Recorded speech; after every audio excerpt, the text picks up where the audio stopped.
The National Assembly passes the first extra budget bill under the Yoon administration. Businesses with revenues under $4 million will get up to $8,000. Russian forces reportedly continue effort to take control over the Donetsk and Luhansk regions. Ukraine's leader made his official appearance outside of the capital to visit the front lines in Kharkiv. More historic accomplishments for South Korea's film industry. At the 75th Cannes Film Festival, Chan-wook and Song Kang-ho win Best Director and Best Actor awards.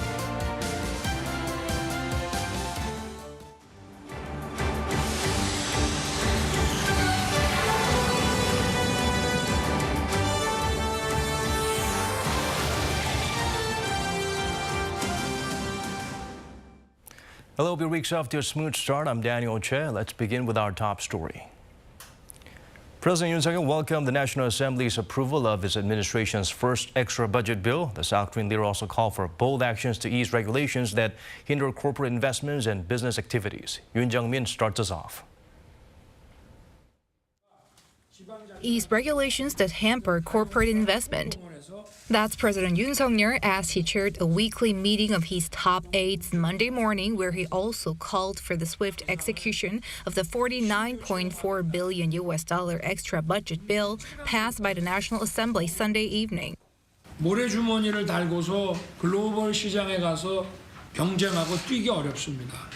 기업 활동, 경제 활동에 발목을 잡는 이런 규제를 과감하게 철폐해야 됩니다. 또 어렵고 복잡한 규제는 제가 직접 나서겠습니다.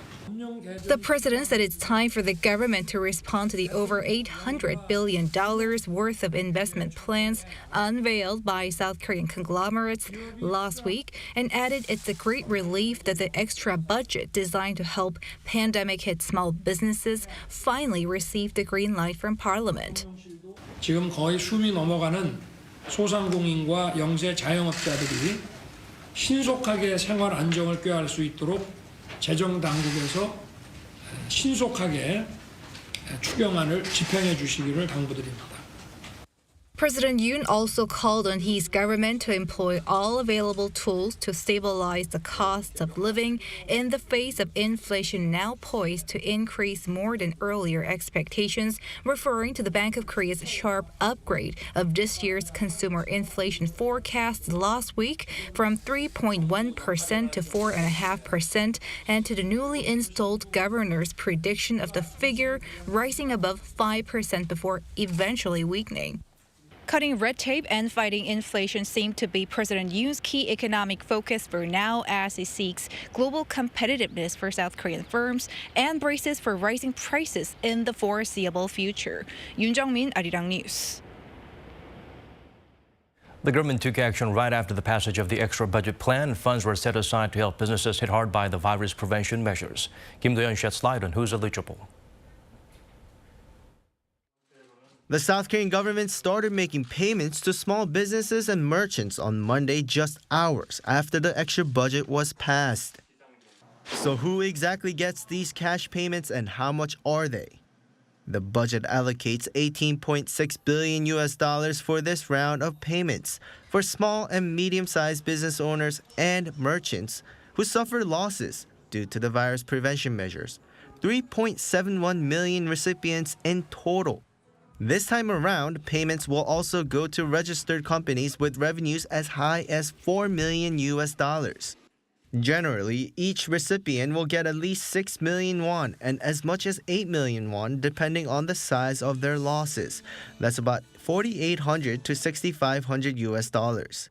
But there are around 50 industries that were deemed to be hit especially hard.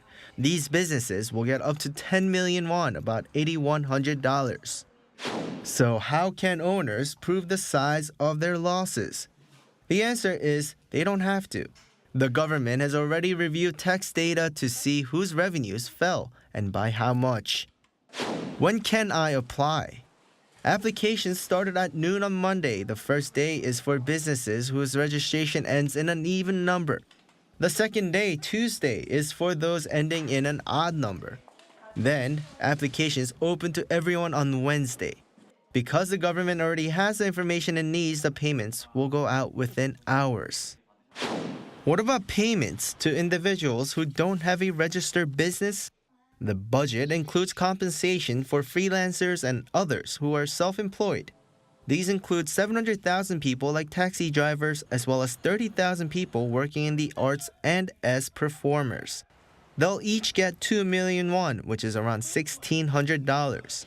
But these individuals will have to apply and prove their losses, so the actual payment will take more than a month. Kim Do-yeon, Arirang News. Meetings are held to devise new measures to tame soaring consumer prices. The finance chief unveiled 10 projects that should help stabilize the cost of living. Ji-young has the details. The South Korean government has laid out a set of emergency measures to rein in runaway prices. Finance Minister Chu Kyung-ho unveiled on Monday a package worth roughly $2.5 billion to stabilize people's livelihoods. This came in the first meeting he's held with the other economy-related ministers since his appointment earlier this month. The emergency package includes 10 projects that are closely related to people's livelihoods, including food, living, and housing expenses that can be implemented immediately. First of all, the government will work to bring down food prices. It's going to remove import duties on certain items that have recently seen prices surge. Until the end of this year, the government's going to switch over to quota tariffs on 7 food items, including pork, wheat, and eggs, which means a certain amount can be imported duty-free. With this, the price of imported pork could fall by as much as 20%. The value-added tax of 10% on processed foods, including kimchi and soybean paste, will be eliminated as well. Under the plan, the government expects to bring down inflation by 0.1 of a percentage point. Along with food, Chu also announced support for living expenses. To bring down living expenses, the government is going to provide help in areas including education, transportation, and phone bills. Despite the Bank of Korea raising its base interest rate, the government will keep the rate on student loans steady at 1.7%, the same as in the first half of this year. Also, with car prices soaring, the government is going to extend the 30% cut in consumption tax. The government also plans to bring down property taxes to a level similar to 2020 prior to the surge in housing prices. Capital gains tax will be eased for people who own multiple homes when they sell their properties so that more can be put onto the market. Also, to help more people get onto the property ladder, the government is going to raise the limit on loan-to-value for mortgages to 80% for first-time homebuyers. Ji-young, Arirang News. The nation's daily COVID-19 tally was at its lowest in 4 months. From Monday, the figures were down from almost 10,000 a week ago. China, meanwhile, is lifting curbs on businesses in Shanghai, with case numbers declining as well. Han Sung-woo has the latest. South Korea reported 6,139 new cases of COVID-19 on Monday, its lowest daily figure in more than 4 months, and less than half of what was recorded the day before. Health authorities reported 9 more deaths, the first time the figure has been below 10 since November last year. Monday's figures, however, likely reflect fewer tests being taken over the weekend. And officials have cautioned that a lack of ventilation from an increase in air conditioner use could lead to mid-sized outbreaks in the weeks to come. Like South Korea, China is also witnessing a slow but steady decline in cases, reporting just 122 new infections across the country on Monday, according to its health authorities. More than half of those came from Shanghai, while Beijing recorded just 12 new cases. The downward trend has prompted the Chinese government to ease prevention measures in certain areas of Beijing. Shanghai, meanwhile, announced over the weekend that unreasonable curbs imposed on businesses will be lifted starting June 1st. In contrast, the United States is showing signs of a potential resurgence. The Hill, citing data from the Johns Hopkins Coronavirus Research Center, reported on Sunday that the 7-day averages are more than 6 times what they were a year ago, just under 120,000 infections as of Saturday, compared to 17,887 on May 28, 2021. COVID-related deaths were down from last year, though, which the Hill is attributing to increased immunity through vaccines and prior infections, as well as the wider availability of treatments. The Hill also noted that COVID-19 infections in the U.S. are currently well below the peaks of this winter, when the Omicron variant spread out of control. 한성우, Arirang News. And over in North Korea, the number of new coronavirus cases jumped back past 100,000 for the first time in 3 days, 100,710 on Monday. One additional death reported, raising the toll to 70. According to multiple sources from China, the regime has lifted lockdowns around its capital as of Sunday. Seoul's Unification Ministry said it will take time to figure out exactly what happened, since the North Korean state media have not reported lifting the lockdown. Still no response to South Korea's offer of COVID-19 aid. The G7 foreign ministers jointly condemned North Korea's ICBM launch. On Monday, the diplomats released a statement together with the EU's top foreign policy official, which said the provocation was a blatant violation of relevant UNSC resolutions and undermines international peace and security. The statement also called on all UN members to address the risks posed by North Korean weapons as an urgent priority. Last week, the regime fired 3 missiles, including one believed to be its largest ICBM to date.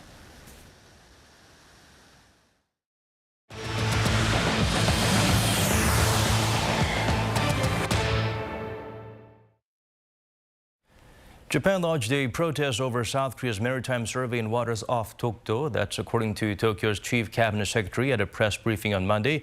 Hirokatsu Matsuno claims the Japanese Coast Guard confirmed the sighting and added the survey must be halted as it took place without prior consent from Japan. In response, the South Korean Foreign Ministry official pointed out the country cannot accept such protests as the survey was conducted legitimately based on international and domestic maritime laws. Russian forces are reportedly bringing in reinforcements to take over the entire Donetsk and Luhansk regions. Ukraine's president made his first official appearance outside of the capital at the front lines in Kharkiv. Issue brings the updates. Russian shelling is pounding the eastern city of Sievierodonetsk, a city in the Donbas region still held by Ukraine. According to Ukrainian officials, fighting in the city has been so intense that it's not been possible to assess the extent of the damage or exact number of casualties.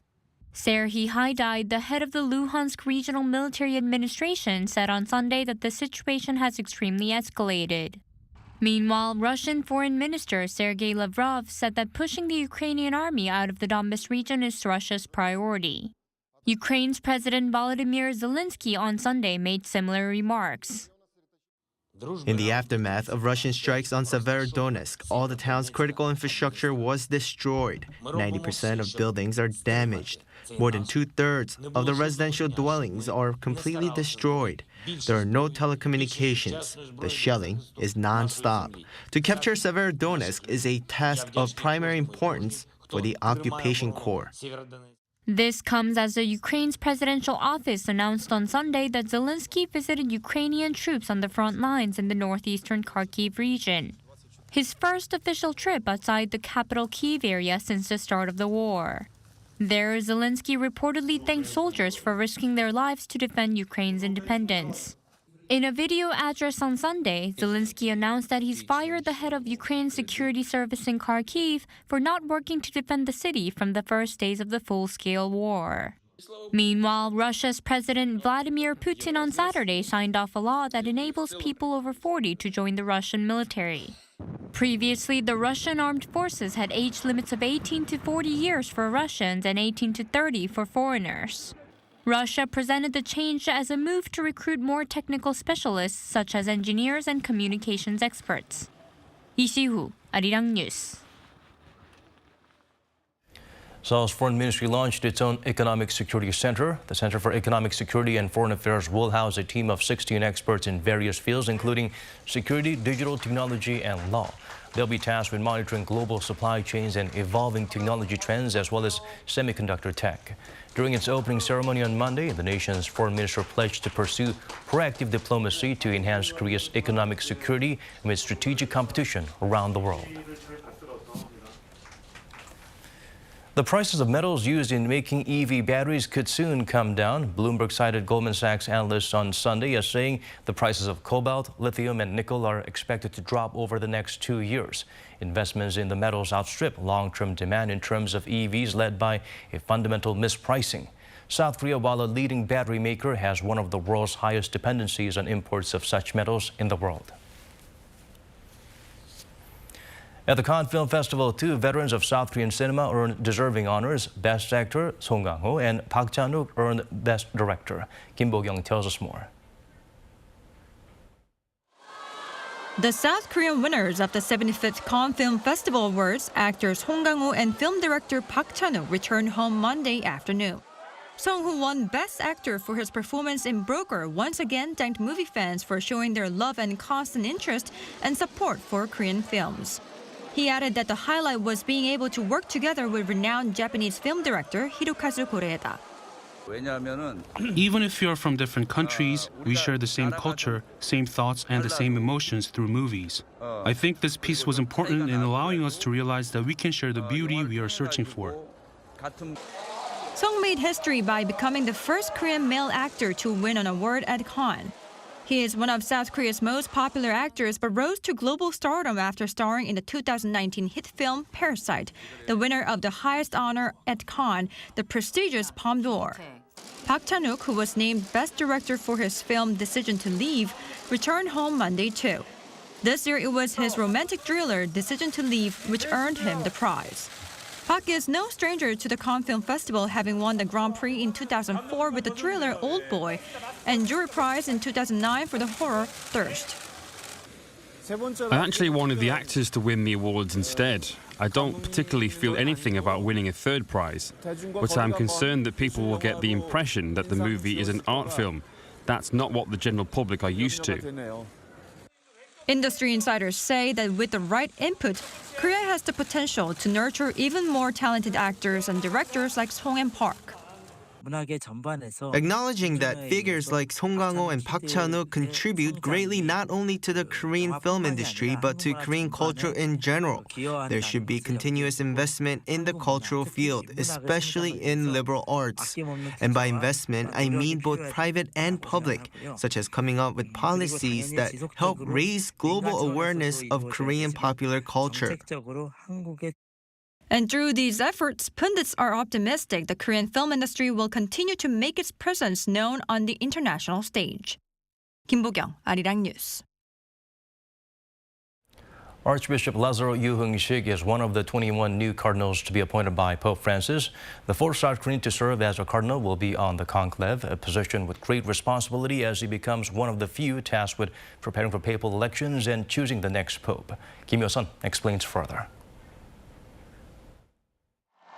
Pope Francis announced Sunday that he would appoint 21 new cardinals in August, including South Korean Archbishop Lazzaro You Heung-sik. On Saturday, August 27th, I will hold a consistory for the creation of new cardinals. Here are the names of the new cardinals. Archbishop Lazzaro You Heung-sik, Prefect of the Congregation for the Clergy. Yu, who is 70 years old, has been serving as the prefect of the Vatican's Congregation for the Clergy since 2021. He becomes the fourth South Korean to receive the cardinal red hat and is one of 16 new cardinals eligible to vote for the next pope. Speaking with Seoul-based Yonhap News Agency following the appointment, Yu stressed this was possible thanks to the Catholic Church's 240-year history in South Korea. He added that the appointment is God's calling for him to serve the church even more and vowed to continue living as a descendant of the martyrs. Yu served as the head of the Peace Committee for the Catholic Bishops' Conference of Korea and traveled to North Korea 4 times. His ardent prayer and hope has been lasting peace and reconciliation on the Korean peninsula. Other newly appointed cardinals come from the US, France, East Timor, and Singapore. Once again, Pope Francis has decided to appoint archbishops in countries where the church is small or growing. They will be officially installed at a ceremony to be held at the Vatican on August 27th. Kim Hye-sun, Arirang News. And President Yoon Suk-yeol congratulated Archbishop Lazzaro via phone and asked him to continue working to bring hope to the underprivileged around the world. Moving on to other stories now, Yang In-mo won the 12th International Young Sibelius Violin competition. On Sunday, he was declared the winner of the competition named after the Finnish composer. This is the first time a Korean won one of the world's oldest and most prestigious violin competitions. Held in Helsinki from May 19th to 29th, webcasts of the 39 competitors have been viewed more than 2 million times. The next event will be held in 2025. South Korea is among the world's top producers of plastic waste, but at the same time, thanks to ongoing concerted efforts, the country is being recognized as one of the planet's best recyclers. Choi Min-jung has the full story. A pile of waste lined up on a conveyor belt, being sorted out before being sent on for another shot at life. Much of the trash we throw away ends up in garbage treatment facilities like this one. Some materials are sorted out and transformed into a new product, but the majority are still not suitable for recycling. South Korea is the world's third biggest producer of plastic waste. More than 80% of plastic bottles are thrown away for recycling, but only 20% of what's put in the trash is actually recycled. There are many cases where recyclable garbage is not thrown away properly and is sometimes mixed with food waste, so there is the difficulty of having to reorganize the trash by material. This can't be done solely by using machines, so people working here have to hand-pick the trash as well. To increase the number of items that go on to be recycled, Koreans are advised to follow 4 steps: empty, rinse, remove, and dispose. People should empty bottles or packaging and rinse away any foreign substances, remove any plastic labels or tape attached to the waste, and throw them away in appropriate garbage bags. People should also make sure to throw away transparent plastic bottles separately from colored ones, as transparent ones are considered better materials for recycling. We hope people make sure that they throw away transparent plastic bottles properly by removing labels before disposal, because these bottles are recycled into thread used to make clothes. Those that do not comply with disposal guidelines could face penalties of up to around $785. Although there's still much work to do, South Korea clinched the number 10 spot in the Green Future Index 2022, thanks to waste management systems such as these. A total of 76 countries were ranked by the MIT Technology Review based on their capacity for a sustainable future. And the World Economic Forum cited the ranking when they highlighted South Korea as one of 10 world leaders in building a greener future. Choi Min-jung, Arirang News. South Korea is launching its first digital wardrobe of virtual outfits, otherwise known as meta fashion. According to the Ministry of Trade, Industry and Energy, there will be 30 digital outfits on display by November for people to buy and use in the metaverse. 3 top designers are on board, including hanbok designer Hwang Yi-sil, who has designed outfits for BTS member Jimin. 3 celebrities will be modeling their virtual outfits, including singer Ravi and actress Han Sun-ha. Meta fashion is the latest craze in the industry because it allows designers to be more creative without leaving any carbon footprint.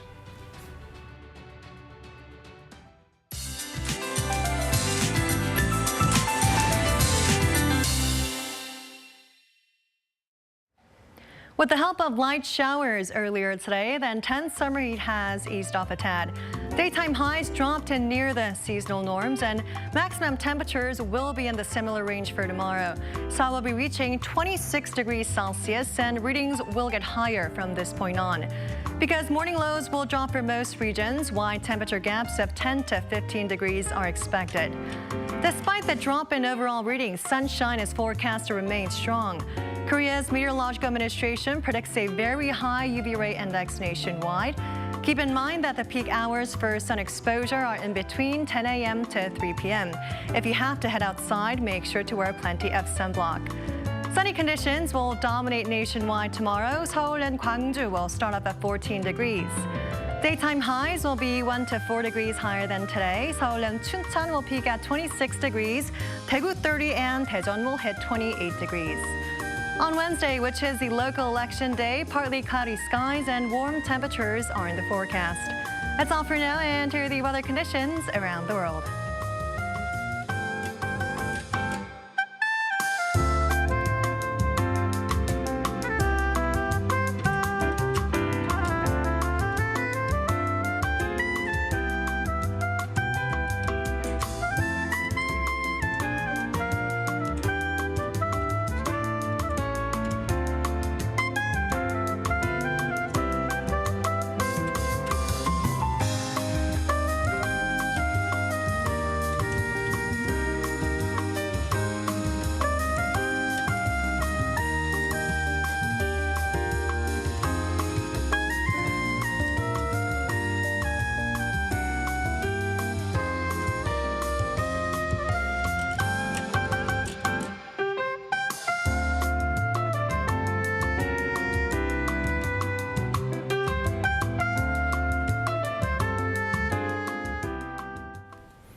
That's all from us. As always, thank you for watching.